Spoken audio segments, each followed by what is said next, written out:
शूद्र चाहे कितना भी वेदों का ज्ञाता क्यों ना हो, शास्त्रों का ज्ञाता क्यों ना हो, शूद्र कभी पूजनीय नहीं हो सकता।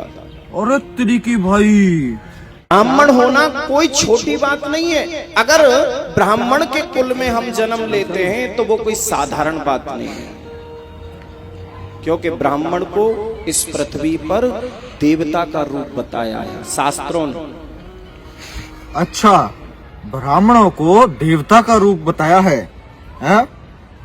अब मैंने तुम तक कितनी बार कह रखी कि भाई जो भी तुम्हें ये बकवाद करनी है, भाषणबाजी पेलनी है, तुम इन्हें अपने चार दीवारी के बीच में बैठ करके कितनी बकवाद पेल लो, लेकिन नहीं, तुम्हें भी वीडियो बनवा के सोशल मीडिया पे छोड़नी है, हैं? तुम्हें बोली ना मैंने कई बार, भाई चार कमरे में बोलो तो मैं कुछ नहीं बोलूंगा, और तुम वीडियो बना के उसको पब्लिक कर रहे हो, लोगों को दिखा रहे हो, तो फिर तो सवाल उठेंगे। चलो इस बाबा की जो है ना जरा कुछ बात सुनते हैं। ये बाबा बहुत बड़ा ज्ञानी हमको दिख रहा है और किसी ने मुझे इसका वीडियो भेजा। चलो हम लोग साथ में सुनते हैं और धीरे धीरे विश्लेषण करेंगे कि भाई ये क्या कह रहा है क्या नहीं कह रहा है, ठीक है। त्यागी है, परम वंदनीय है, परम संतोषी है। तो सबसे पहला गुण बताया कि सबसे पहला सबसे श्रेष्ठ गुण सुदामा जी के अंदर है कि वो कृष्ण के सखा हैं, और दूसरा बोले ब्राह्मणों, दूसरा क्या है, बोले वो ब्राह्मण हैं। अच्छा, ब्राह्मण होना कोई साधारण बात नहीं होती। ओहो हो, ब्राह्मण होना कोई छोटी बात नहीं है। अगर ब्राह्मण के कुल में हम जन्म लेते हैं तो वो कोई साधारण बात नहीं है, क्योंकि ब्राह्मण को इस पृथ्वी पर देवता का रूप बताया है शास्त्रों ने।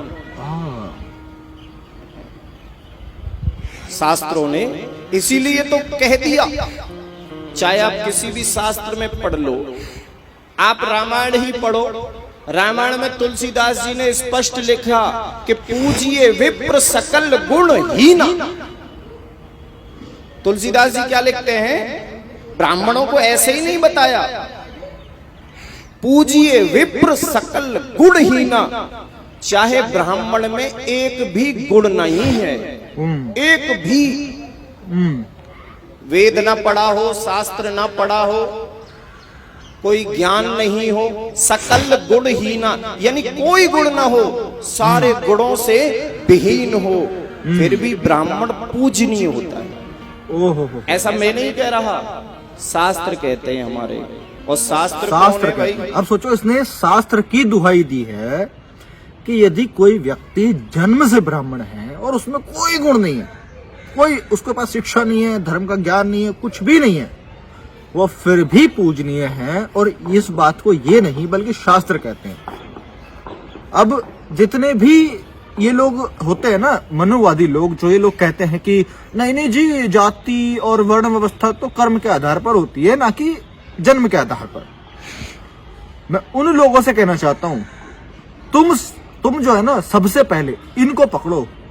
अब या तो तुम्हारे हिसाब से ये गलत होंगे, क्योंकि भाई तुम तो कहते हो कि कर्म के आधार पर होती है, और ये क्या कह रहा है हरामखोर, ये बोल रहा है कि पूजनीय है, चाहे उसको कुछ आता हो ना आता हो, वो कुछ गलत काम करता हो, धर्म का ज्ञान हो या ना हो, लेकिन यदि ब्राह्मण कुल में उसने जन्म लिया है वो पूजनीय है।